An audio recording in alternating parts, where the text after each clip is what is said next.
قال نبینا صلی اللہ علیہ وسلم الدین کلہ ادب، او کما قال صلی اللہ علیہ وسلم۔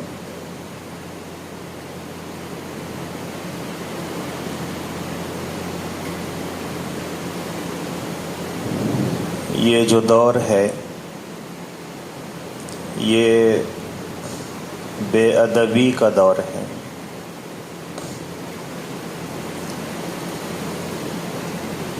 چھوٹا اپنے بڑوں کا ادب نہیں کرتا ہے،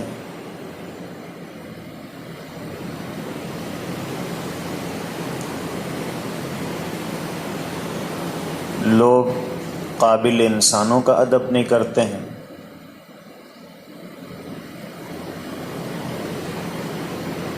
اور رسول اللہ صلی اللہ علیہ وسلم نے ارشاد فرمایا کہ دین پورا کا پورا ادب ہے۔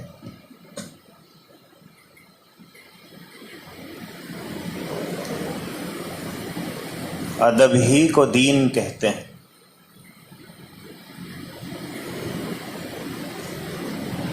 چنانچہ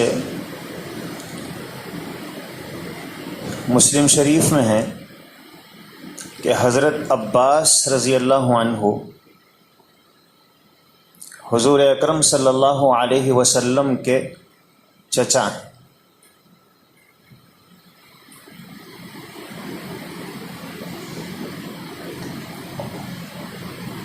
رشتے میں بھی بڑے ہیں اور عمر میں بھی 2 سال کے بڑے ہیں، حضور سے 2 سال بڑے۔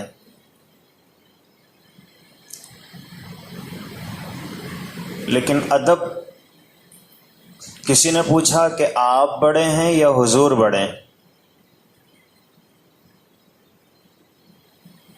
ہم رہتے تو کیا بولتے ہیں؟ میں بڑا ہوں۔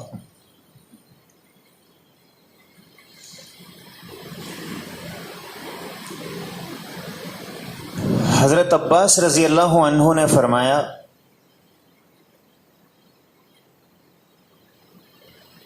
هو اکبر منی وانا اسن،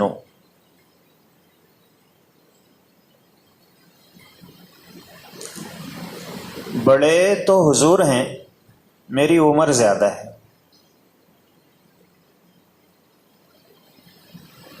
بڑے حضور ہیں، میری عمر تھوڑی زیادہ ہے۔ یہ ہے ادب۔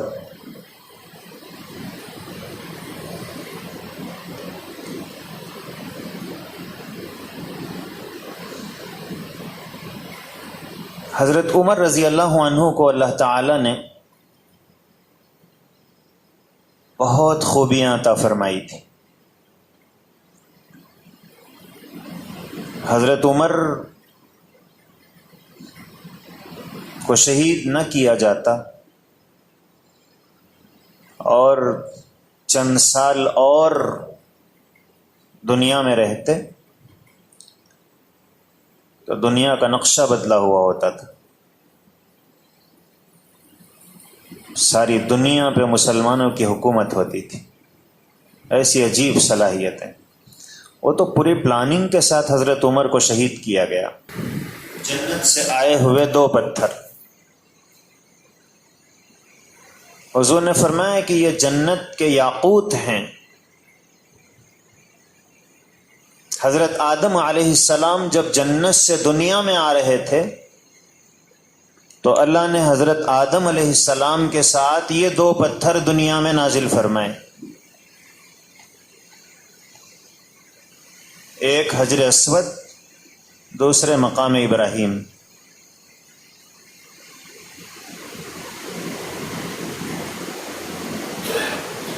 اور جنت ہی کی جو نعمتیں ہیں اس میں یہ خصوصیت ہے کہ وہ انسان جو سوچتا ہے تو فوراً وہ حرکت میں آتی۔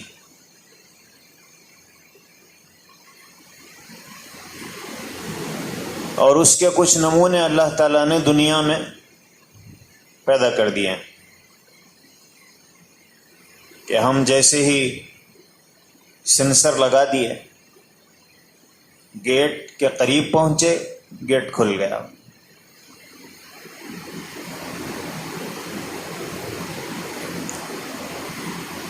مدینہ منورہ میں ہم لوگ ایک بلڈنگ میں جیسے ہی پہنچے تو وہ 5 اسٹار اور 7 اسٹار بلڈنگ تھی۔ تو ہمارے ساتھ جو حاجی تھے تو ان کو اس میں کمرے دیے گئے۔ تو اس کا سسٹم یہ تھا کہ جیسے ہی آدمی کمرے میں داخل ہوتا لائٹ آن ہو جاتی تھی اور نکلتے ہی بند۔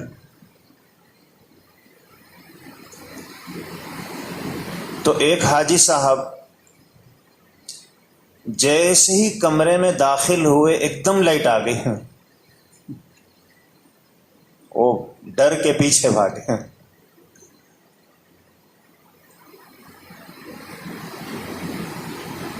اور کہنے لگے کہ میں وہ کمرے میں نہیں رہتا۔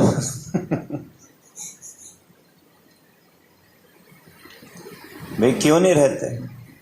بولے نہیں، اس میں کچھ اثرات ہیں۔ میں ایسا پردے کو ہاتھ لگا، ایک دم لائٹ آ گئی۔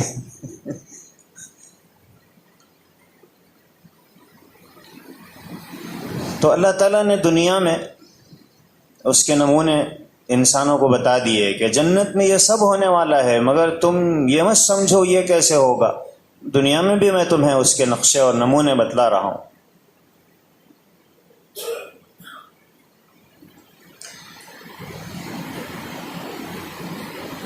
تو مقام ابراہیم پر حضرت ابراہیم علیہ السلام اس پتھر پر کعبے کی تعمیر کے وقت کھڑے رہتے۔ جیسے جیسے دیوار اونچی ہوتی وہ پتھر بھی خود بخود اونچا ہوتا تھا۔ تعمیر جیسے جیسے بڑھ رہی ہے پتھر کا ہائٹ بڑھ رہا ہے۔ اور جب حضرت ابراہیم علیہ السلام اترنے کا ارادہ کرتے اس کی ہائٹ کم ہو جائے اور نیچے اتر جاتے۔ اس لیے اس پتھر پر حضرت ابراہیم علیہ السلام کے پیروں کے ایسے نشانات پڑ گئے تھے جیسے کیچڑ میں ہم پیر رکھ کے ہٹا دیں تو جب کیچڑ سوکھ جائے تو جیسے نشانات ہوتے ہیں ویسے نشانات اس پتھر پر حضرت ابراہیم علیہ السلام کے پیروں کے ہو گئے تھے۔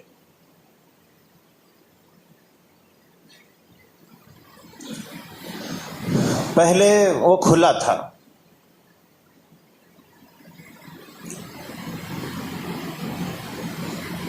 تو لوگ زمزم پینا ہوتا، اس پتھر کو اٹھاتے لے جاتے، اس میں زمزم ڈالتے، اس سے پیتے، یہ برکت حاصل ہو جائے۔ لوگ اس پر ہاتھ پھیرتے، جسم کو لگا لیتے، برکت مل جائے۔ مگر اتنے لوگوں نے اس پر ہاتھ پھیرا کہ وہ آہستہ آہستہ نشانات مٹتے رہے، اور اب بس اتنے نشانات ہیں کہ اگر ہم پانی ڈال دیں گے تو تھوڑا سا وہاں ٹھہر جاتا ہے، بس اتنا نشان باقی رہ گیا۔ تو حکومت نے سوچا کہ اگر یہ بھی کھلا رہے گا تو پھر یہ بھی باقی نہیں رہے گا، اس لیے اس کو اتنا پیک کرو کہ لوگوں کے ہاتھ ہی نہ پہنچے۔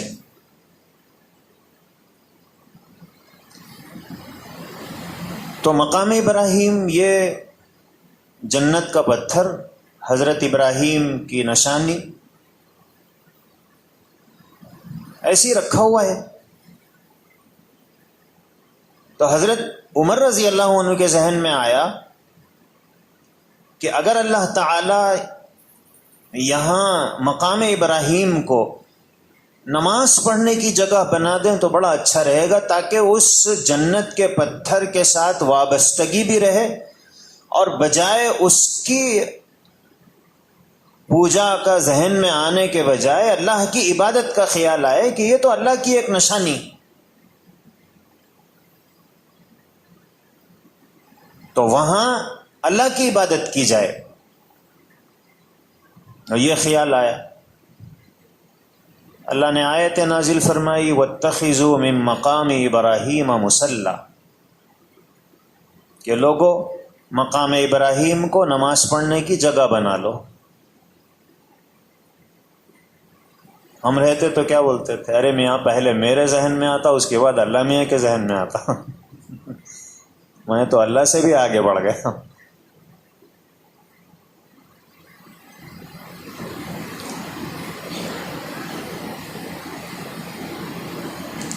حضور کے زمانے میں مسلمان عورتیں غیر مسلم عورتیں لباس ایک جیسا پہنتی تھی، باندیاں اور عزت دار آزاد عورتیں لباس ایک جیسا ہوتا تھا۔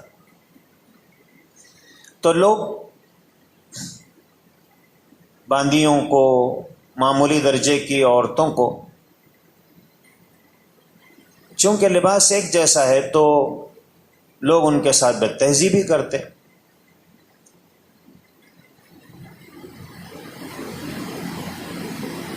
تو بعض مرتبہ جو شریف عورتیں ہوتی ان کے ساتھ بھی راستہ چلنے والے کچھ نہ کچھ بول دیتے۔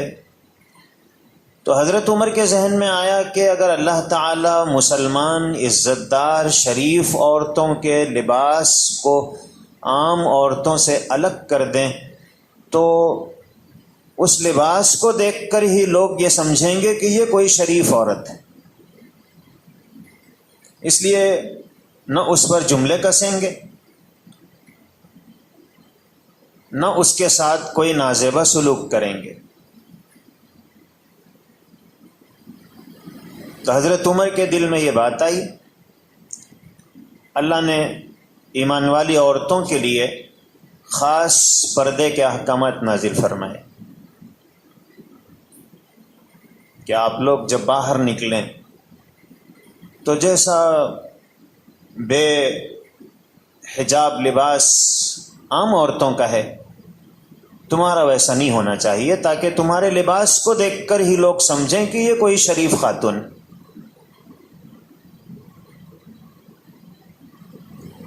تو ایسا ایک دو مرتبہ نہیں، کئی آیتیں حضرت عمر فاروق کے دل میں پہلے آیا کہ اگر اللہ ایسا کر دیں تو بہت اچھا ہے، اور اللہ نے آیت نازل فرمائی۔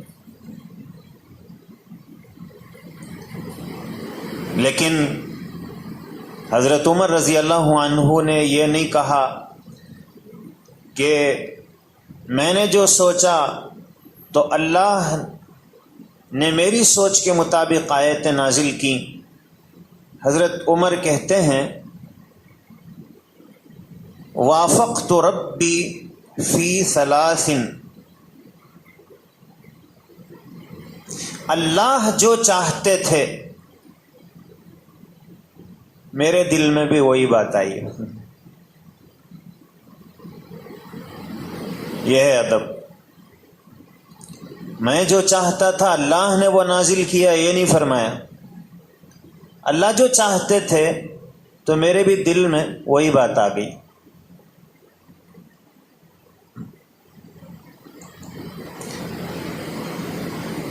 حضور اکرم صلی اللہ علیہ وسلم عشاء کے بعد حضرت ابو بکر اور حضرت عمر ان دونوں سے مشورہ کرتے تھے مسلمانوں کے بہت سارے معاملات کے بارے میں۔ یہ پورے صحابہ میں بڑے تھے۔ حضرت عمر اس کو بیان کرنا چاہتے ہیں کہ حضور ہم لوگوں سے مشورہ کرتے تھے، لیکن حضرت عمر کے بیان کا انداز یہ ہے کہ حضور اکرم صلی اللہ علیہ وسلم حضرت ابو بکر سے مشورہ کرتے تھے اور میں ساتھ میں ہوتا تھا۔ حضرت ابو بکر سے مشورہ کرتے تھے اور میں ساتھ میں رہتا تھا. ساتھ میں کہہ کو رہتے تھے. ظاہر ہے کہ مشورہ تو ان سے بھی ہوتا ہوگا نا, لیکن یہ اپنے بڑوں کی بڑائی کو باقی رکھنا چاہتے ہیں کہ حضرت ابو بکر بڑے ہیں, میں بڑا نہیں ہوں, اس لیے مشورہ تو ان سے ہوتا تھا, میں ساتھ میں رہتا تھا.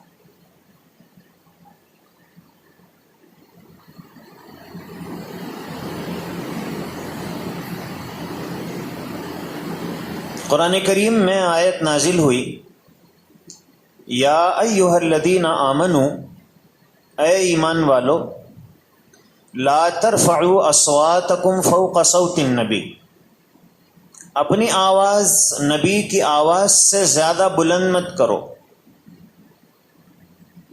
ادب سکھایا گیا کہ جب تم نبی کی مجلس میں ہو تو حضور سے بلند آواز میں بات مت کرو,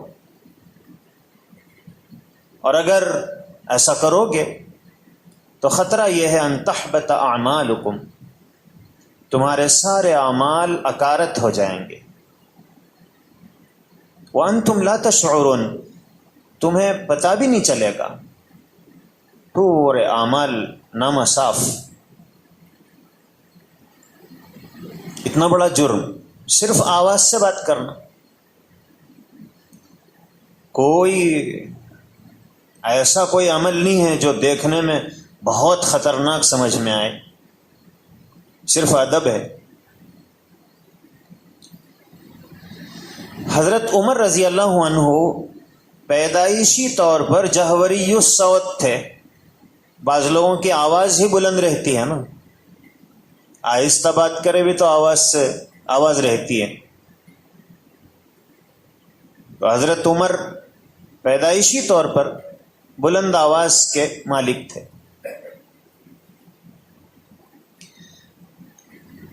جب یہ آیت نازل ہوئی تو حضرت عمر اتنا آہستہ بات کرتے تھے کہ ان کے منہ کے قریب کان لے جانا پڑتا تھا.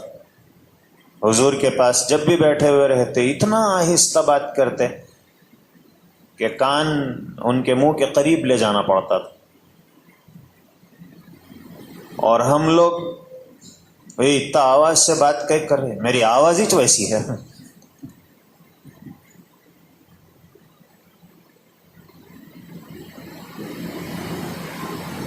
حضرت عمر نے یہ نہیں کہا میری آواز ہی تو ایسی ہے.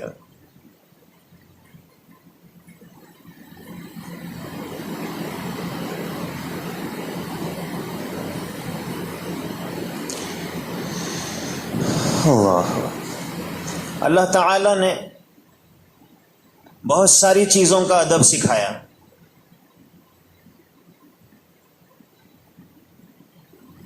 قرآن کریم کا ادب, لا یمسہ الا المطہرون, یہ قرآن کا ادب. چونکہ یہ اللہ کا کلام ہے اس لیے اس کو بے وضو ہاتھ مت لگاؤ, اور ناپاکی کی حالت میں ہے تو ہاتھ لگانا تو دور کی بات ہے, زبان سے بھی مت پڑھو. حالانکہ اللہ کا جو کلام ہے وہ ان کاغذوں کو نہیں کہتے. یہ تو کاغذ ہے, اس پر جو لکھا ہوا ہے یہ تو روشنائی ہے, انک ہے.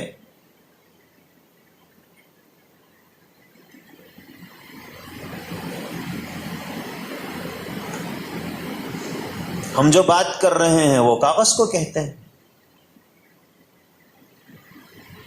یا آپ جو لکھ دیے وہ آپ کی بات ہے. وہ تو بات جو کی گئی ہے اس کو حروف کی شکل میں لکھا گیا ہے. بات جو ہے اس کو پرنٹ کر دیا گیا ہے. بات وہ نہیں ہے, کلام تو وہ ہے جو انسان کے اندر سے نکل رہا ہے, یہ ہے کلام.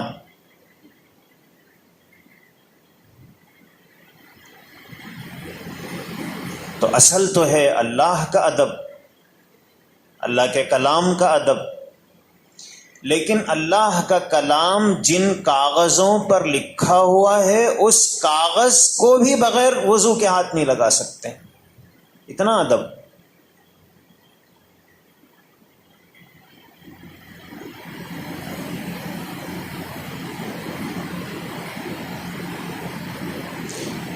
امام احمد ابن حنبل رحمۃ اللہ علیہ سے کسی نے حضرت امام فرماتے ہیں،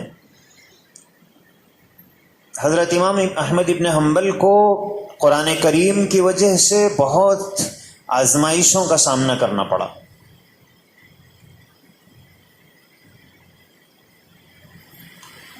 لیکن وہ جمے رہے۔ تو ان کے حالات میں لکھا ہوا ہے کہ 300 مرتبہ خواب میں اللہ کی زیارت انہیں ہوئی، 300 مرتبہ۔ اور خواب میں تو کچھ بھی ہو سکتا ہے، آدمی اپنے گھر میں سویا ہوا رہتا ہے، معلوم ہوتا ہے نانی کے گھر میں،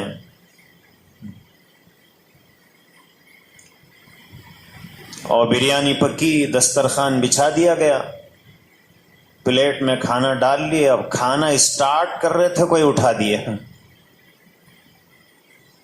بولے تھوڑا ٹھہرتے تو کھا لیتا تھا۔ تو خواب میں تو آدمی کچھ بھی دیکھ سکتا ہے، لیکن اللہ نظر آئے کسی کو تو یہ اس کی خوش نصیبی۔ ہمیں تو کھانے نظر آتے ہیں، اچھی چیزیں نظر آتی ہیں۔ تو حضرت امام احمد ابن حنبل رحمۃ اللہ علیہ نے فرمایا کہ ایک مرتبہ میں نے اللہ سے پوچھا کہ اے اللہ، آپ سے جڑنے کا اور آپ سے قریب ہونے کا راستہ کون سا ہے کہ ہم آپ سے قریب ہو جائیں؟ تو اللہ نے کہا کہ احمد، جو چیز میرے اندر سے نکلی ہے تم اس کے قریب ہو جاؤ، مجھ سے قریب ہو جاؤ گے، اور اللہ کے اندر سے جو چیز نکلی ہے وہ اللہ کا کلام ہے۔ ہماری جو بات ہے وہ ہمارے اندر سے نکل رہی ہے نا۔ تو اللہ نے فرمایا کہ مجھ سے جڑنا ہے تو جو چیز میرے اندر سے نکلی ہوئی ہے تمہارے پاس ہے، تو مجھ سے جڑ جاؤ، مجھ سے جڑ جاؤ گے، مجھ سے قریب ہو جاؤ گے۔ اس لیے تلاوت یہ بہت بڑی عبادت ہے، قرآن کریم کی تلاوت بہت بڑی عبادت ہے۔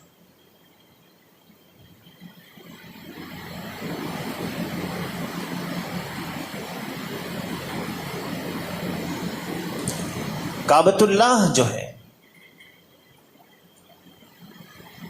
کیا ہے؟ وہ کچھ پتھر ہیں جن کی دیواریں کھڑی کر دی گئی ہیں،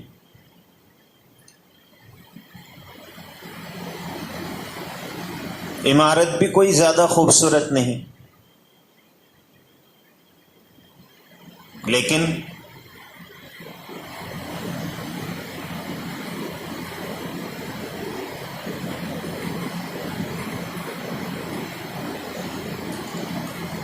جس مسجد میں وہ گھر ہے، کعبۃ اللہ جہاں ہے، اس کے اطراف میں جو مسجد ہے، اس مسجد کی بھی اتنی فضیلت بڑھ گئی کہ اللہ کے رسول صلی اللہ علیہ وسلم فرماتے ہیں کہ وہاں ایک نماز پڑھیں گے تو 1,00,000 نمازوں کے برابر۔ اطراف میں جو مسجد ہے وہ تو کعبۃ اللہ نہیں ہے نا، وہ تو کعبۃ اللہ سے جڑی ہوئی ہے، اس کو کعبے کی نسبت حاصل ہے، اور کعبۃ اللہ کو اللہ کی نسبت حاصل ہے کہ اللہ کا گھر، اللہ کی طرف اس کی نسبت کر دی گئی، تو اس کی عظمت اتنی بڑھ گئی کہ جس کو اللہ سے نسبت حاصل ہے، کوئی اس سے بھی جڑ گیا تو اس کو بھی فضیلت حاصل ہوگی۔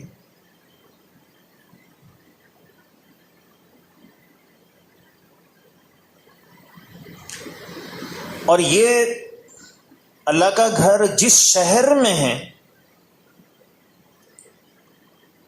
اس شہر کی عظمت بڑھ گئی کہ اس شہر کو واجب التعظیم قرار دے دیا گیا کہ یہ عظمت والا شہر ہے.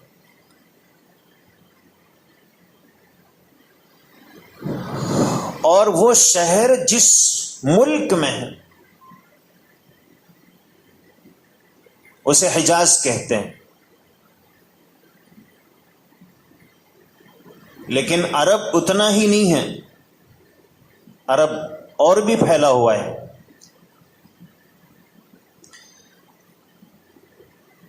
تو اس کعبۃ اللہ کی وجہ سے عرب کی اہمیت بڑھ گئی. اور اللہ کے نبی صلی اللہ علیہ وسلم نے فرمایا حب العرب من الایمان، عربوں سے محبت کرنا یہ ایمان. وبغض العرب من النفاق، اور عربوں سے نفرت کرنا یہ نفاق ہے. ان کے کاموں سے آپ یہ کام ٹھیک نہیں ہے، یہ الگ چیز. باقی عرب انہیں نسبت ہے اللہ کے گھر کے پڑوسی ہونے کی.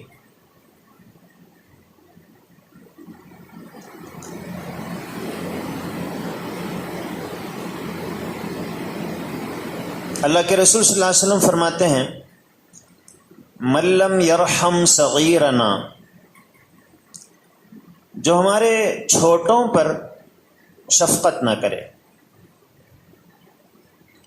ولم یؤقر کبیرنا، اور بڑوں کی تعظیم نہ کرے،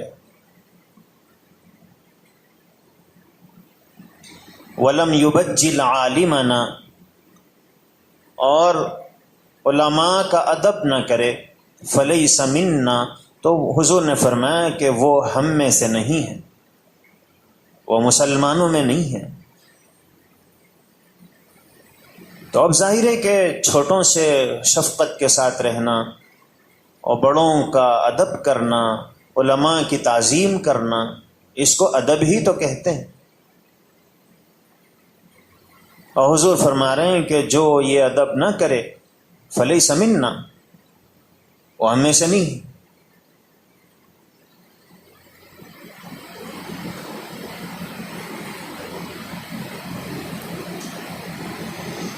اللہ اکبر. ہم سے عمر میں بہت سارے لوگ بڑے ہوتے ہیں، ان میں ایک ہی خوبی ہے کہ وہ ہم سے عمر میں بڑے ہیں بس، ورنہ ہم علم میں ان سے بڑے ہیں، عقل میں ان سے کچھ زیادہ ہی ہیں، مال میں ان سے آگے بڑھ گئے ہیں، بہت ساری خوبیاں ہمارے اندر آ گئی ہیں. لیکن ہمارے سامنے جو ہیں وہ صرف ہم سے عمر میں بڑے ہیں، لیکن ہم ان کا عمر میں بڑے ہونے کی وجہ سے ادب کر رہے ہیں، ہم ادب کرتے ہیں ان کا. تو اللہ کے رسول صلی اللہ علیہ وسلم فرماتے ہیں کہ اللہ تعالیٰ اس ادب کرنے والے کو اس وقت تک موت نہیں دیں گے جب تک ایسے چھوٹے پیدا نہیں کر دیں گے جو اس کا ادب کریں گے.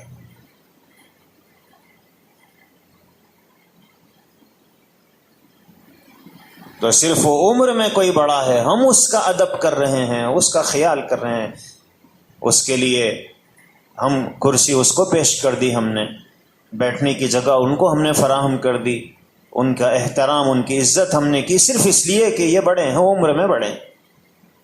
تو اللہ کے رسول صلی اللہ علیہ وسلم فرماتے ہیں کہ اللہ تعالیٰ دنیا میں نقد بدلہ یہ عطا فرماتے ہیں کہ اس کو اس وقت تک موت نہیں دیں گے جب تک ایسے چھوٹے پیدا نہیں کر دیں گے جو اس کا ادب نہ کر رہے ہوں.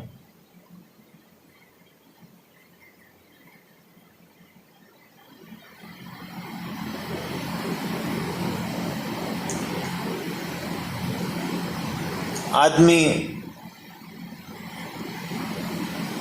عمر بڑھتی رہی، بال سفید ہو گئے، کیا ہوا؟ عمر بڑھتی ہے تو بال تو سفید ہو ہی جاتے ہیں، لیکن اللہ کے رسول صلی اللہ علیہ وسلم فرماتے ہیں کہ جس کے بال سفید ہو گئے ہیں ایمان کی حالت میں، جب وہ اپنے ہاتھ اٹھاتا ہے اور دعا کرتا ہے تو اللہ کو شرم آتی ہے کہ میں اس کے ہاتھ خالی واپس کیسے کر دوں۔ یہ تو کلمہ پڑھتے پڑھتے بوڑھا ہو گیا ہے، اس کے بال سفید ہو گئے۔ تو اللہ اتنا لحاظ کرتے ہیں۔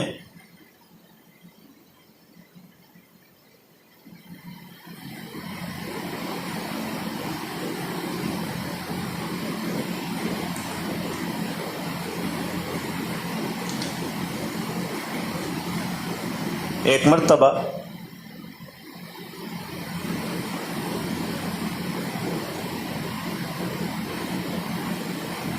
حضور اکرم صلی اللہ علیہ وسلم نے فرمایا، فاطمہ بضعۃ منی، فاطمہ میرا ایک ٹکڑا ہے۔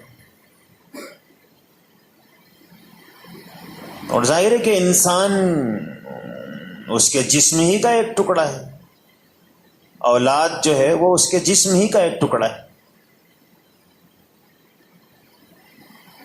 لیکن حضور فرماتے ہیں کہ من اذاہا فقد اذانی، جس نے فاطمہ کو تکلیف پہنچائی اس نے مجھے تکلیف پہنچائی۔ اور حضور نے وجہ یہ نہیں بتائی کہ حضرت فاطمہ بہت نیک ہیں اس لیے ان کو تکلیف پہنچائی تو اس نے مجھے تکلیف پہنچائی۔ حضرت فاطمہ ہیں نیک، لیکن حضور ان کی نیکی نہیں بتا رہے ہیں کہ وہ بہت نیک ہیں اس لیے ان کو تکلیف مت پہنچاؤ، ان کو تکلیف پہنچاؤ گے تو مجھے تکلیف ہوگی۔ حضور وجہ بتا رہے ہیں بضعۃ منی، کہ بھئی وہ میری اولاد ہے۔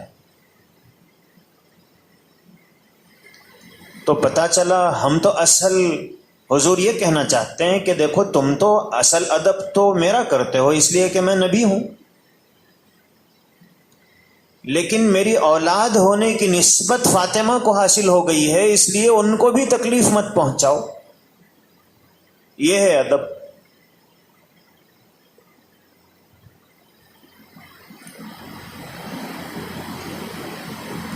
حضرت انس ابن مالک رضی اللہ عنہ کہتے ہیں کہ صحابہ کرام کو جب اللہ کے رسول صلی اللہ علیہ وسلم سے ملاقات کرنا ہوتا اور حضور گھر میں ہیں، دروازہ کھٹکھٹانا ہے، تو صحابہ ناخنوں سے دروازے کو کھٹکھٹاتے تھے۔ دھڑ وہ اندر والا پریشان ہو کہ باہر کیا بات ہے۔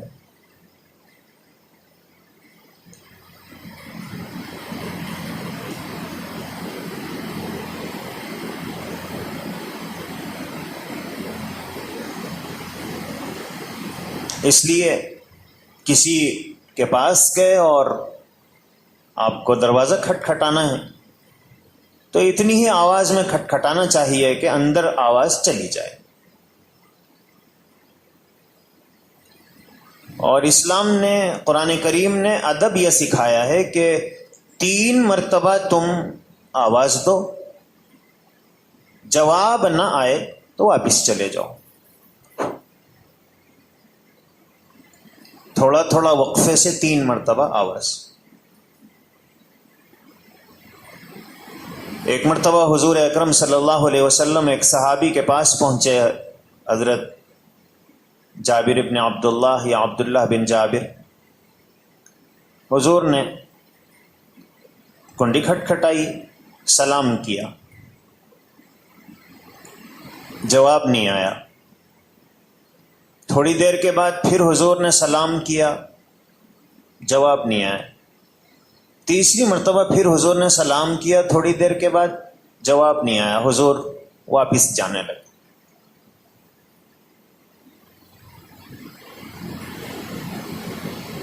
ہم رہتے تو کیا بولتے؟ گھر میں رہ کے آواز نہیں دیتے.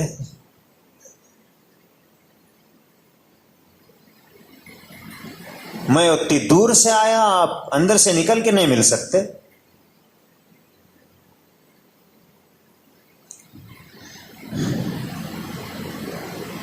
کئی مرتبہ ایسا ہوتا ہے کہ آدمی اس وقت اس حالت میں ملنا نہیں چاہتا ہے، یا اسے آرام کا تقاضا ہے، اٹھنا نہیں چاہتا ہے، بہت مشکل سے نیند آئی، ضرورت کے لیے جانا ہے، اس لیے فوری جواب بھی نہیں دے سکتا ہے. تو کچھ بھی ہو سکتا ہے. اسلام نے ادب یہ سکھایا کہ 3 مرتبہ اطلاع دو، اطلاع نہ ملے، جواب نہ آئے تو واپس. تو حضور واپس جانے لگے. ان کو جیسے یہ محسوس ہوا کہ حضور واپس جا رہے ہیں، تیزی سے باہر نکلے اور حضور کو سلام کا جواب دیا. حضور نے پوچھا کہ آپ نے میرے پہلے سلام کا اور دوسرے سلام کا جواب نہیں دیا تھا. انہوں نے کہا کہ اللہ کے رسول صلی اللہ علیہ وسلم، میں نے آپ کا پہلا بھی سلام سنا اور قصداً جواب نہیں دیا، دوسرا بھی سنا، تیسرا بھی سنا. تو حضور نے پوچھا کہ بھی کیوں جواب نہیں دیے؟ بولے اللہ کے رسول صلی اللہ علیہ وسلم، میں بڑا خوش نصیب ہوں، آپ کی دعائیں مجھے مل رہی تھی، السلام علیکم، اللہ تم کو سلامت رکھے، تمہاری جان مال کو اللہ سلامت رکھے. تو میں سوچ رہا تھا کہ حضور کی جتنی دعائیں مل جائے اچھا ہے، اس لیے جواب تو اس وقت بھی دے سکتا تھا مگر خاموش رہا. لیکن جب 3 مرتبہ کے بعد آپ جانے لگے تو اب میں سوچا اب دعائیں ملنے والی نہیں ہیں، اس لیے نکلو باہر. تو ادب یہ ہے کہ ہم کسی کے پاس جائیں تو اس انداز سے نہ کھٹکھٹائیں کہ ان کو پریشانی ہو جائے کہ بھئی یہ کیا مصیبت ہے.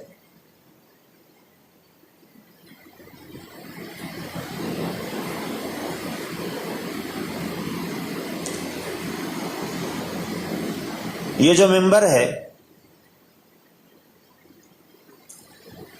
جب بنایا گیا ممبر تو حضور اکرم صلی اللہ علیہ وسلم سب سے اوپر والی سیڑھی پر بیٹھتے تھے اور پیر دوسری سیڑھی پر رکھتے تھے. جب خطبہ دیتے تھے، اس کے بعد حضرت ابو بکر کا زمانہ آیا، حضرت ابو بکر کی خلافت کا زمانہ. تو حضرت ابو بکر نے ادب میں کہ حضور جہاں بیٹھتے تھے مجھے وہاں نہیں بیٹھنا چاہیے، حضور کے جہاں پیر رہتے تھے وہاں مجھے بیٹھنا چاہیے. تو حضرت ابو بکر دوسری سیڑھی پر بیٹھتے تھے اور تیسری سیڑھی پر پیر رکھتے تھے خطبہ دیتے وقت. اس کے بعد جب حضرت عمر کا زمانہ آیا تو حضرت عمر نے سوچا کہ حضرت ابو بکر وہ بڑے تھے، وہ دوسری سیڑھی پر بیٹھتے تھے اور تیسری سیڑھی پر پیر رکھتے تھے. تو حضرت عمر تیسری سیڑھی پر بیٹھتے تھے، نیچے پیر رکھتے تھے.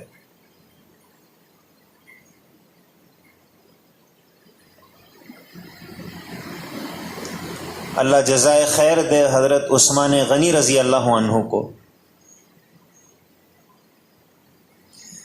تو عثمان غنی رضی اللہ عنہ کا جب زمانہ آیا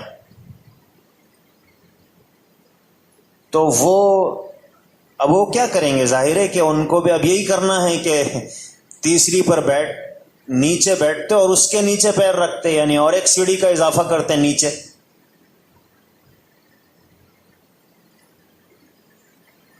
لیکن حضرت عثمان غنی پھر دوسری سیڑھی پر جا کر بیٹھ گئے اور فرمایا کہ اگر میں یہ سلسلے کو آگے بڑھاؤں گا تو پھر ایک زمانہ آئے گا کہ خطیب کنویں کے اندر سے خطبہ دے گا، لوگ اوپر سے سنیں گے۔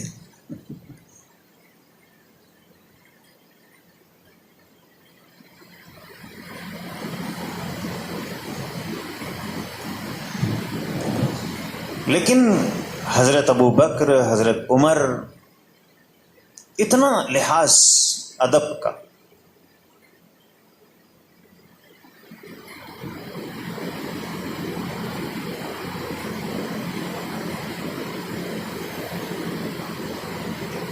حضرت حذیفہ رضی اللہ عنہ فرماتے ہیں کہ جب ہم رسول اللہ صلی اللہ علیہ وسلم کے ساتھ دسترخوان پر ہوتے تو ہم کھانے کو اس وقت تک ہاتھ نہیں لگاتے جب تک حضور اکرم صلی اللہ علیہ وسلم کھانا شروع نہیں کر دیتے۔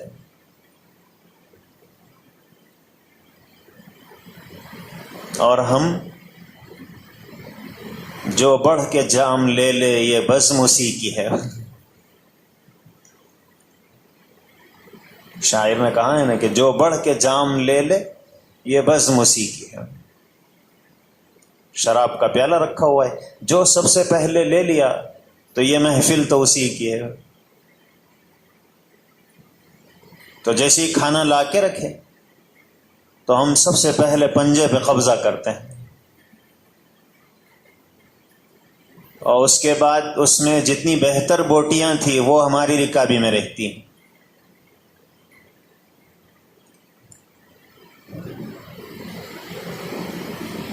ایک مرتبہ ایک صاحب دسترخوان پہ بیٹھے ہوئے تھے دعوت میں، اور بازو والے جیسے ہی مشخاب آتا فوراً پنجے پہ قبضہ۔ ان کو موقع ہی نہیں ملا بوٹیاں ڈال لینے کا۔ تو جیسے ہی کھانے سے فارغ ہوئے بولے آپ کی بزرگی کا قائل ہو گیا میں، بہت بڑے بزرگ ہیں آپ۔ بولے کیا مطلب؟ بولے آپ کی کرامت دیکھا میں۔ تو بھئی کیا کرامت دیکھے؟ بریانی آ رہی تھی، منٹوں سیکنڈوں میں بگارا کھانا بن جا رہا تھا۔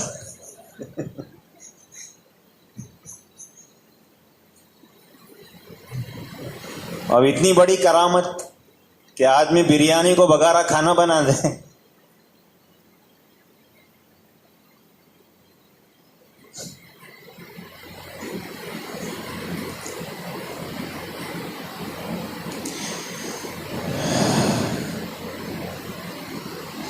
حضرت علی رضی اللہ عنہ فرماتے ہیں کہ حضور اکرم صلی اللہ علیہ وسلم کی مجلس میں جب حضور بات شروع کرتے، کلام کرتے، تو صحابہ بہت ادب کے ساتھ سنتے تھے۔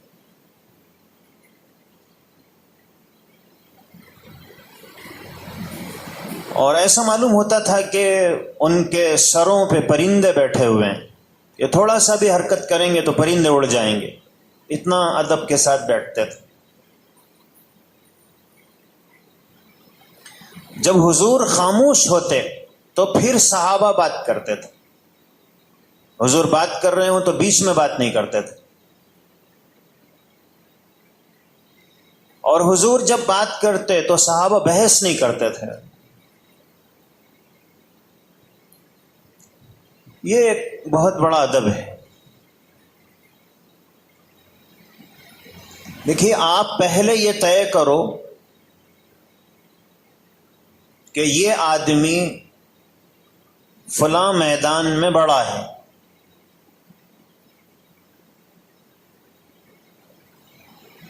اس کے بعد اب اس لائن میں وہ کچھ بھی کہہ رہا ہے تو اس پر بحث مت کرو، اس کو مان لو، اس لیے کہ آپ نے اس میدان کا ماہر اسے پہلے سے تسلیم کر لیا ہے۔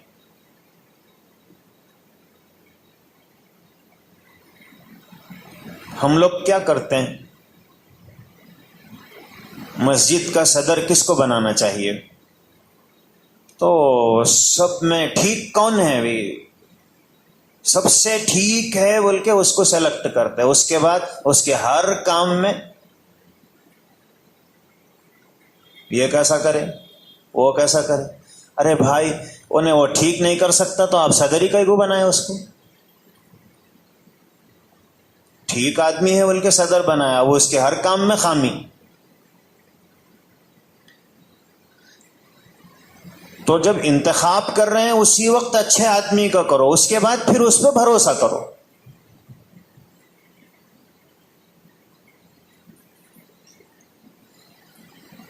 تو صحابہ جب حضور کوئی بات کرتے تو بحث نہیں کرتے تھے، اس لیے کہ انہوں نے حضور کو بڑا مان لیا تھا۔ ہاں مشورہ دینا الگ چیز، بحث کرنا دوسری چیز۔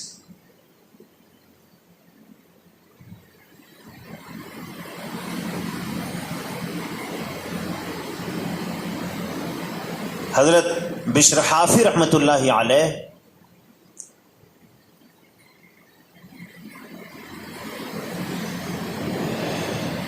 ان کا نام لوگوں میں اس طرح مشہور ہے جیسے نبیوں کا نام مشہور ہے۔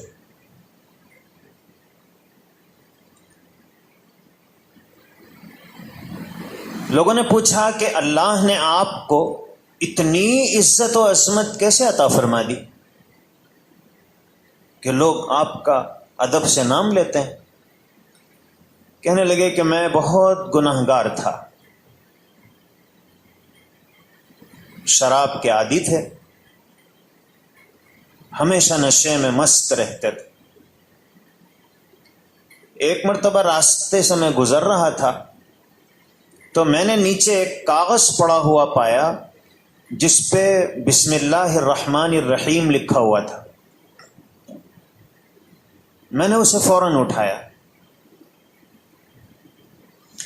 اور میرے پاس اس وقت صرف 2 درہم تھے۔ میں گیا اور میں نے عطر خریدا اور اس کاغذ کو جس پر اللہ کا نام لکھا ہوا تھا میں نے اسے خوشبو سے بسایا اور بہت احترام کے ساتھ میں نے اپنے گھر میں سب سے اونچی جو جگہ تھی وہاں رکھا۔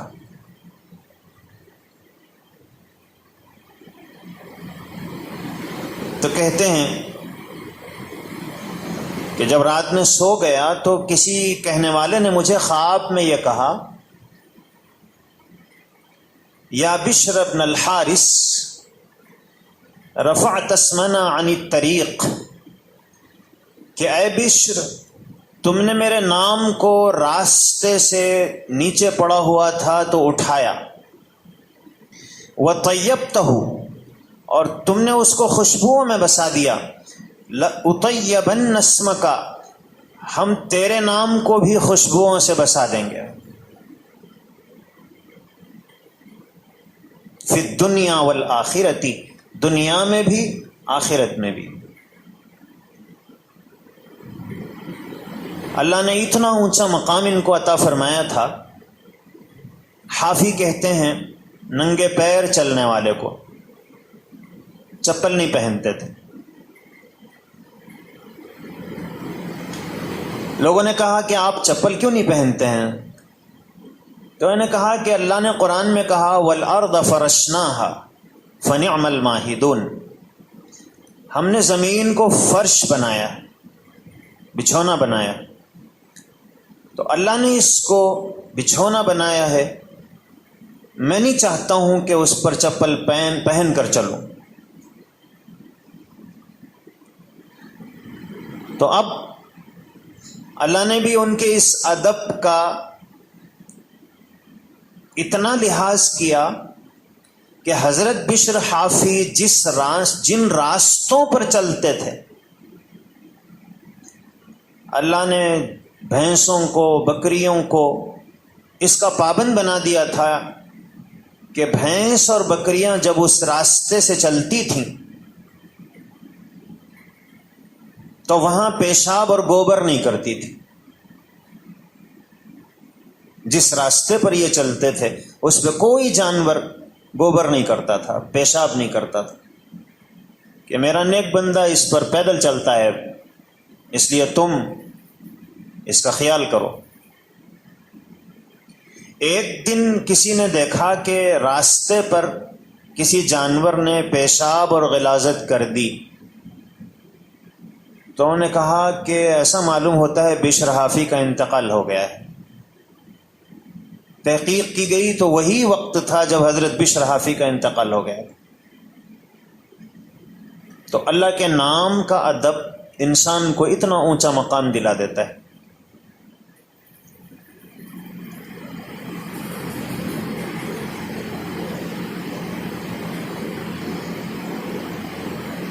ہارون رشید بہت بڑا بادشاہ تھا۔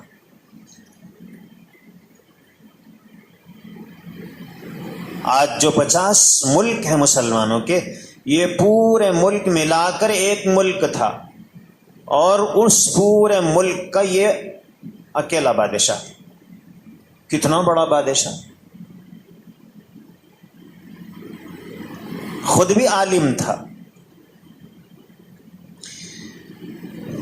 حضرت معاویہ اس زمانے میں ایک بزرگ تھے، نابینا تھے، عالم تھے۔ تو ہارون رشید علماء کی دعوت کرتا تھا، ان کے ساتھ بیٹھنے کو اپنے لیے عزت سمجھتا تھا۔ تو ہارون رشید نے ان کی دعوت کی۔ ظاہر ہے کہ ان کے ساتھ اور بھی کئی لوگوں کی دعوت کی ہوگی۔ جب کھانے سے فارغ ہوئے تو ان کا ہاتھ بادشاہ نے دھلایا، ہارون رشید نے پانی ڈالا۔ وزیر جو تھا، فضل اس کا نام تھا، اور ان کو پتہ نہیں کہ کس نے ہاتھ دھلایا۔ تو وزیر نے پوچھا کہ معاویہ، آپ کا ہاتھ کس نے دھلایا ہے، آپ کو پتہ ہے؟ بولے نہیں معلوم کس نے دھلایا۔ تو اس نے بتایا کہ امیر المؤمنین نے تمہارے ہاتھ دھلائے۔ تو حضرت معاویہ نے دعا دی، اکرمت العلم اکرمک اللہ،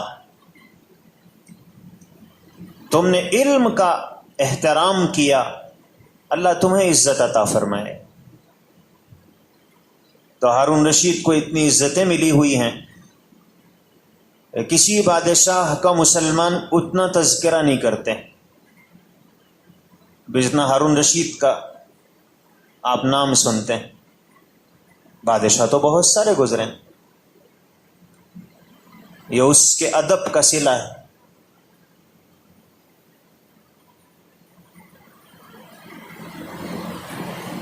ہارون رشید کی بیوی زبیدہ نام تھا۔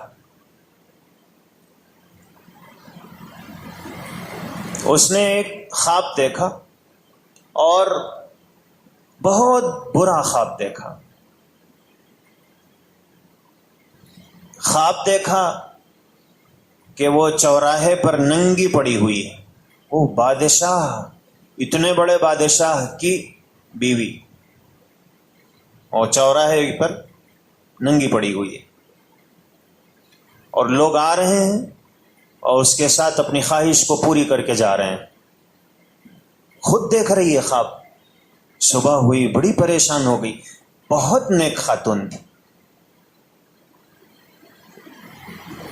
نیکی کے درجے کا حال یہ تھا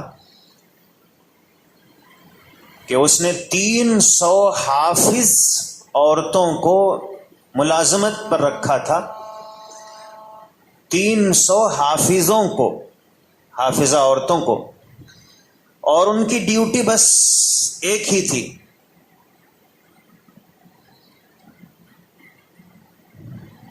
8 گھنٹے کی ڈیوٹی اس نے مقرر کی تھی، 3 شفٹوں میں، 100 اور محل میں وہ بس بیٹھ کر قرآن کی تلاوت کرے۔ اس محل میں ہمیشہ قرآن کریم کی آواز آتی رہے، بس اس کے لیے ان کو تنخواہ دی جاتی تھی، 8 گھنٹے ڈیوٹی۔ کرنا کیا ہے؟ بس قرآن پڑھ لیتے بیٹھو. وہ اندازہ لگا سکتے ہیں کہ کتنے نیکی کے جذبے تھے ہوں گے. وہ چاہتی تو ناچنے گانے والیوں کو بلا کے محفل رقص سجا سکتی تھی، اور پتہ نہیں کیا کیا کر سکتی تھی. تو بہرحال خواب دیکھا، اور اس زمانے میں خوابوں کی تعبیر کے ماہر حضرت علامہ ابن سیرین رحمۃ اللہ علیہ موجود تھے. علامہ ابن سیرین جو ہیں وہ خوابوں کی تعبیر کے ماہر ہیں، اور ان کو یوسف حاذہ الامہ کہا جاتا ہے. اس امت کے یوسف، حضرت یوسف علیہ السلام خوابوں کی تعبیر کی مہارت اللہ نے ان کو دی تھی. حضرت یوسف علیہ السلام، تو اس امت میں حضرت یوسف علیہ السلام کو جو علم اللہ نے عطا فرمایا تھا، ویسا ہی کچھ علم کچھ اللہ نے علامہ ابن سیرین کو عطا فرمایا تھا. خوابوں کی تعبیر کے بڑے ماہر. ایک مرتبہ کسی نے خواب دیکھا کہ جس پلنگ پر سویا ہوا ہے اس کے نیچے آگ جل رہی ہے. آیا، خواب بتایا، تو علامہ ابن سیرین نے کہا جاؤ کھودو، خزانہ نکلے گا تمہارے گھر میں سے. گیا، کھودا، خزانہ مل گیا.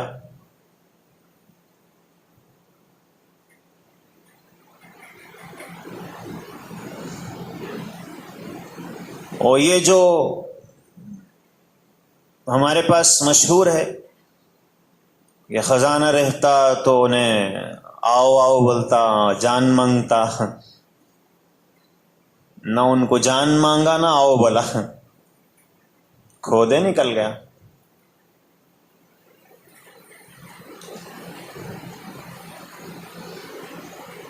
تو وہ جو خزانہ ان کو مل گیا. چند مہینوں کے بعد ہو بہو وہی خواب ایک آدمی نے دیکھا. جب علامہ ابن سیرین سے اس نے تعبیر پوچھی تو علامہ نے کہا کہ جاؤ گھر فوراً خالی کرو، گھر گرنے والا ہے. گیا اور جا کے گھر خالی کیا. خالی کرنے کی دیر تھی، گھر گر گیا. لوگوں نے کہا کہ ایک کو خزانہ دلائے، دوسرے کا گھر گرا دیے. اس کو بھی وہی بول دیتے جاؤ کھودو خزانہ ملتا. تو علامہ ابن سیرین نے کہا کہ اس نے جو خواب دیکھا تھا وہ سرما میں دیکھا تھا، اور سرما میں آگ کا دیکھنا یہ اچھی نشانی ہے. سرما میں آگ سرما کا میوہ ہے. لوگ سینکتے ہیں تو کیا مزہ آتا ہے، مٹھائی کھائے بھی تو اتنا مزہ نہیں آتا. اور گرما میں، اس نے گرما میں دیکھا خواب، ہو گرمی پھر آگ. تو علامہ ابن سیرین خواب بالکل ایک ہے، لیکن ماہر تھے وہ خوابوں کی تعبیر کے. امام مالک رحمۃ اللہ علیہ، ان کی خواہش یہ تھی کہ بس مدینے میں انتقال ہونا، مدینے میں مرنا. اس لیے کہ حضور نے یہ فرمایا کہ جو مدینے میں مر سکتا ہو وہ مدینے میں مرے. جو مدینے میں مرے گا میں کل قیامت میں اس کی سفارش کروں گا. تو اب امام مالک پیدا مدینے میں ہی ہوئے، تعلیم حاصل کرنے کے لیے بھی مدینے سے باہر نہیں گئے. جو علماء وہاں آتے تھے ان سے تعلیم حاصل کرتے تھے، اور ظاہر ہے کہ مدینے میں تو ساری دنیا کے علماء پہنچتے ہیں. حج کرنے کے لیے بھی زندگی میں ایک بار گئے، مکہ بھی نہیں گئے. پھر بعد میں راستے میں مر گیا تو. لیکن خواہش تھی کہ اور حج کرنا چاہیے. تو ایک طرف یہ خواہش، دوسری طرف وہ تمنا. ایک مرتبہ اللہ کے رسول صلی اللہ علیہ وسلم کی زیارت ہوئی خواب میں. انہوں نے سوچا موقع غنیمت ہے، پوچھ لو. تو پوچھا کہ اللہ کے رسول صلی اللہ علیہ وسلم میری عمر کتنی باقی ہے؟ تو حضور نے کہا بس خواب ختم ہو گیا. اب صبح اٹھے پریشان. 5 گھنٹے 5 دن 5 سال کتنے باقی سمجھ میں نہیں آئے. تو اپنے ایک شاگرد کو علامہ ابن سیرین کے پاس بھیجایا کہ میرا نام مت بتاؤ، خواب بتاؤ اور تعبیر پوچھ کے آؤ. تو علامہ ابن سیرین نے جب خواب سنا تو پوچھا کہ یہ دیکھا کس نے؟ اس لیے کہ یہ خواب ایک عام آدمی نہیں دیکھ سکتا ہے.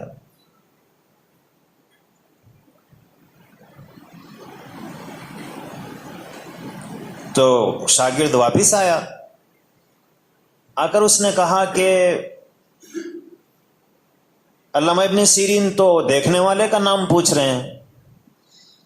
بولے بغیر اس کے میں صحیح تعبیر نہیں بتا سکتا ہوں. خواب ایک ہی ہوتا ہے، دیکھنے والے کے اعتبار سے اس کی تعبیر الگ ہوتی ہے. تو امام مالک نے کہا کہ بھی ٹھیک ہے اب بتاؤ، اس لیے کہ تعبیر معلوم کرنا ہے. تو جا کر بتایا تو کہا کہ ہاں امام مالک جیسا کوئی علم والا ہی اس خواب کو دیکھ سکتا ہے، اس لیے کہ حضور اکرم صلی اللہ علیہ وسلم یہ نہیں بتا رہے ہیں کہ تم 5 دن رہو گے 5 سال زندہ رہو گے.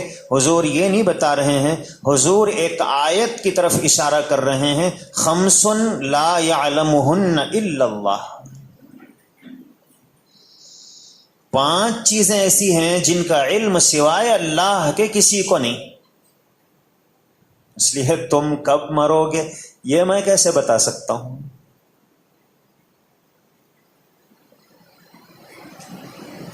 تو علامہ ابن سیرین خوابوں کی تعبیر کے بہت ماہر تھے. سلسلہ شروع ہو گیا تو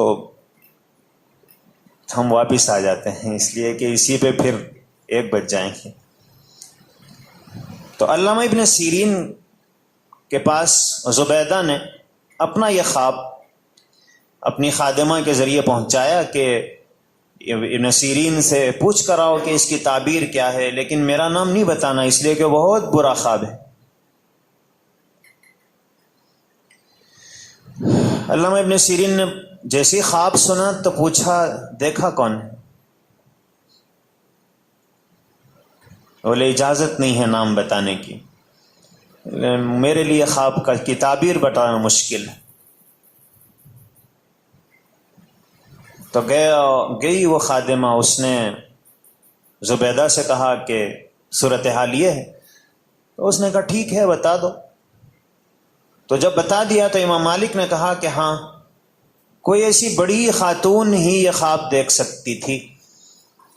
اصل میں یہ خواب دیکھنے میں بہت برا ہے، لیکن اس کی تعبیر یہ ہے کہ اللہ تعالیٰ ان کے ذریعے کوئی ایسا کام لیں گے جس سے مخلوق فائدہ اٹھائے گی، ایک کثیر مخلوق کو فائدہ ہوگا. چنانچہ اس کے بعد ہی زبیدہ کے ذہن میں آیا کہ مکہ مکرمہ میں، عرفات میں، مینا میں، مزدلفہ میں پانی بہت مشکل سے لوگوں کو ملتا تھا، پانی تھا ہی نہیں. حاجی جو پانی اپنے ساتھ لے جاتے وہی پانی پینے کے لیے بھی، وہی پانی استعمال کے لیے بھی. اب ظاہر ہے کہ کتنا پانی اٹھا کر لے جائے گا آدمی، پانی نہیں ملتا تھا. 1 لیٹر پانی فروخت ہوتا تھا. تو اب کئی مرتبہ تو ایسا ہوتا تھا شدید گرما کے موسم میں آدمی کے پاس پیسے نہیں ہیں اور پانی بھی نہیں مل رہا ہے، تو پیاس کی شدت اور پانی کی کمی کی وجہ سے کئی لوگوں کا انتقال ہو جاتا تھا. تو حضرت یہ زبیدہ نے سوچا کہ پانی کی بڑی کمی ہے تو کیوں نہ پانی کی نہر بنائی جائے. تو اس نے 33 کلومیٹر کے فاصلے سے ایک نہر بنوائی اور مکہ مکرمہ اور مینا اور عرفات اور مزدلفہ اس نے نہر بنوائی. آج بھی اس نہر کے نشانات موجود ہیں. تقریباً 1000 سال تک اس نہر میں پانی چلتا رہا.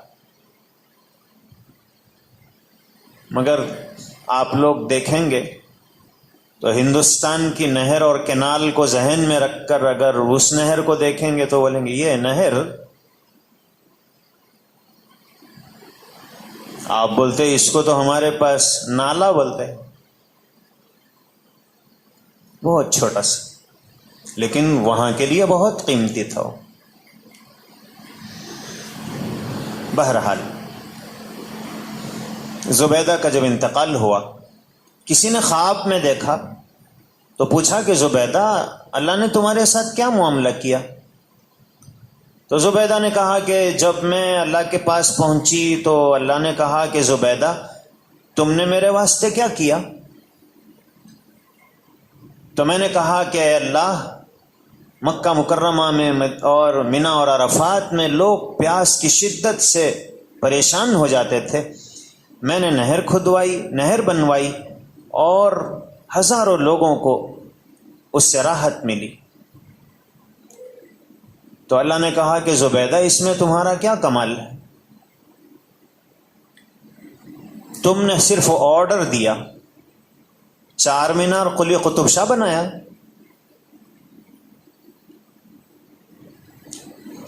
بھئی چار مینار کون بنائے؟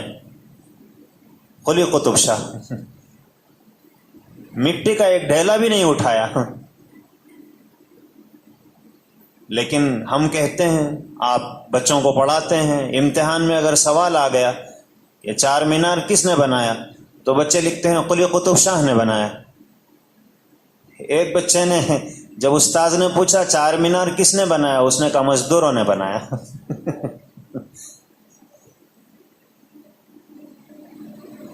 تو بنایا تو مزدوروں نے. تو اللہ نے کہا کہ زبیدہ اس میں تمہارا کیا کمال ہے؟ تم نے تو صرف ایک آرڈر جاری کیا تھا، پیسہ تو خزانے کا لگا، محنت تو مزدوروں نے کیا، تم نے کیا کیا؟ اب زبیدہ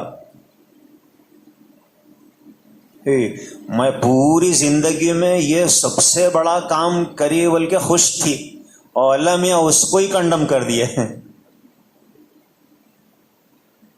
تو آپ سہم گئی.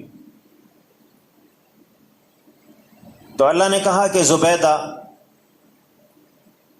تمہارا ایک عمل مجھے بہت اچھا لگا. تو یہ سوچنے لگی کہ کون سا عمل؟ اللہ نے کہا کہ زبیدہ ایک مرتبہ ایسا ہوا کہ تم کھانے کے لیے دسترخوان پر بیٹھی ہوئی تھی اور نوالا تمہارے منہ کے قریب آ گیا تھا، لیکن اذان ہونا شروع ہوئی اور تم اس وقت اوڑھنی اوڑھی ہوئی نہیں تھی. جیسے ہی اذان ہوئی میرا نام تم نے سنا تو نوالا تم نے نیچے رکھ دیا اور فوراً اپنی اوڑھنی کو تم نے ٹھیک کیا میرے نام کے ادب میں. بس میرے نام کا تم نے جو ادب کیا وہ مجھے اتنا اچھا لگا کہ اس کی وجہ سے میں تمہاری مغفرت کر رہا ہوں.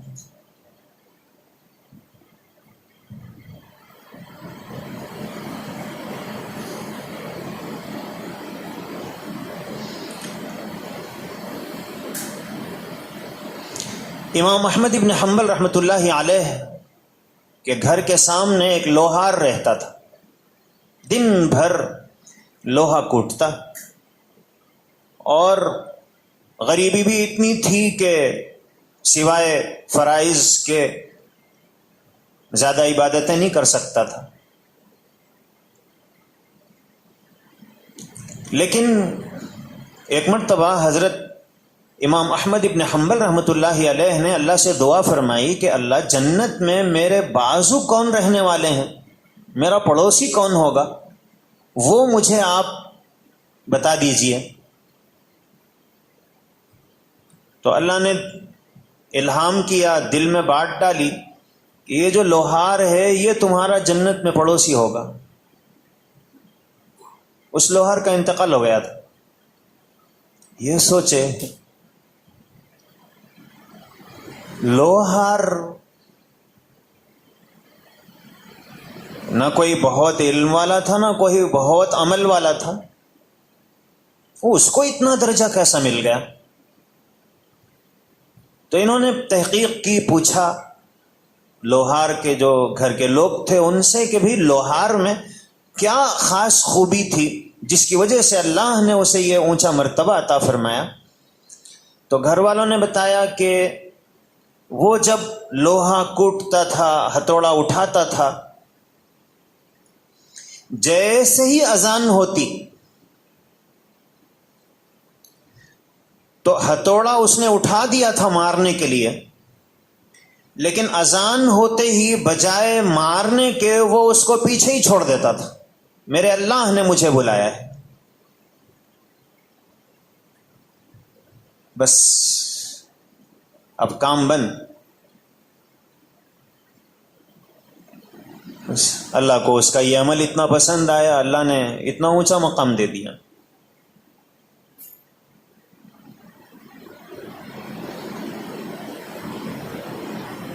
اورنگزیب عالمگیر رحمۃ اللہ علیہ ہندوستان کے بادشاہوں میں وہ عظیم بادشاہ ہیں۔ علماء کہتے ہیں خلفائے راشدین کتنے ہیں؟ 4۔ 5واں خلیفہ لوگوں نے حضرت عمر ابن عبدالعزیز کو کہا ہے کہ 5ویں خلیفہ راشد وہ حضرت عمر ابن عبدالعزیز، اور 6ویں خلیفہ راشد اگر کوئی ہو سکتے ہیں تو وہ اورنگزیب عالمگیر رحمۃ اللہ علیہ، بہت نیک بادشاہ تھا، اسی لیے تو ہندوستان کے دوست سب سے زیادہ ان سے دشمنی رکھتے ہیں۔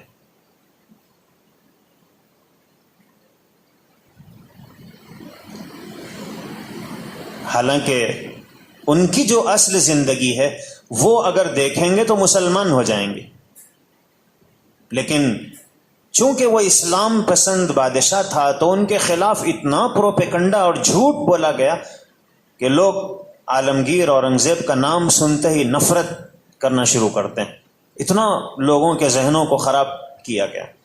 وجہ اس کی یہ تھی کہ وہ اتنے ہی نیک تھے۔ بہرحال اورنگزیب عالمگیر رحمۃ اللہ علیہ کے دربار میں خادموں میں ایک خاص خادم تھا، اس کا نام تھا محمد قلی۔ بادشاہ جب بھی آواز دیتے تھے تو پورا نام لیتے تھے، محمد قلی ادھر آؤ،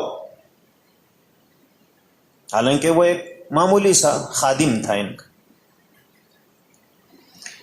ایک مرتبہ بادشاہ نے کہا کہ قلی، تو یہ خادم فوراً یہ گیا اور جا کر اس نے لوٹے میں پانی لا کر دے دیا۔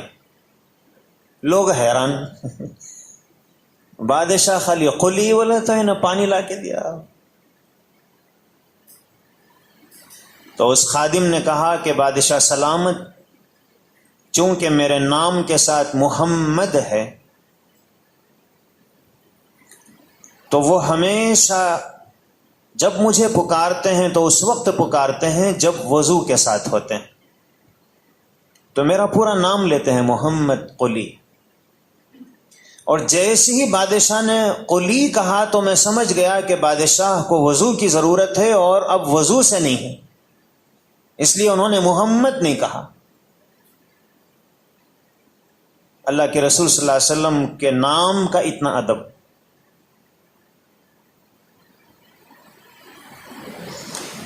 امام مالک رحمۃ اللہ علیہ، میں نے بتایا کہ مدینے میں مرنے کی ان کی تمنا تھی اور اللہ نے ان کی تمنا کو پورا فرمایا۔ آج جنت البقیع میں امام مالک کی قبر موجود ہے۔ ضرورت کا تقاضا جب محسوس ہوتا ہے تو تاریخ میں ہے، ان کے واقعات میں لکھا ہوا ہے کہ جیسے مکہ مکرمہ میں حرم ہے، حرم کی حدود ہیں، ایسی مدینہ منورہ ہمیں بھی حرم کی حدود ہیں کہ یہاں تک حرم ہے۔ تو امام مالک اس زمانے میں بیت الخلاؤں کا زیادہ نظام نہیں تھا، تو جب ضرورت کا تقاضا ہوتا تو حرم شریف جہاں ختم ہوتا ہے اور دوسرا حرم کے باہر کا حصہ شروع ہوتا ہے، تو امام مالک ضرورت کے لیے اس کنارے پر جاتے، پیر حرم شریف میں رکھتے اور اس انداز سے بیٹھتے کہ غلاظت حرم کے باہر گرے. حرم کا اتنا احترام. امام ابو حنیفہ رحمۃ اللہ علیہ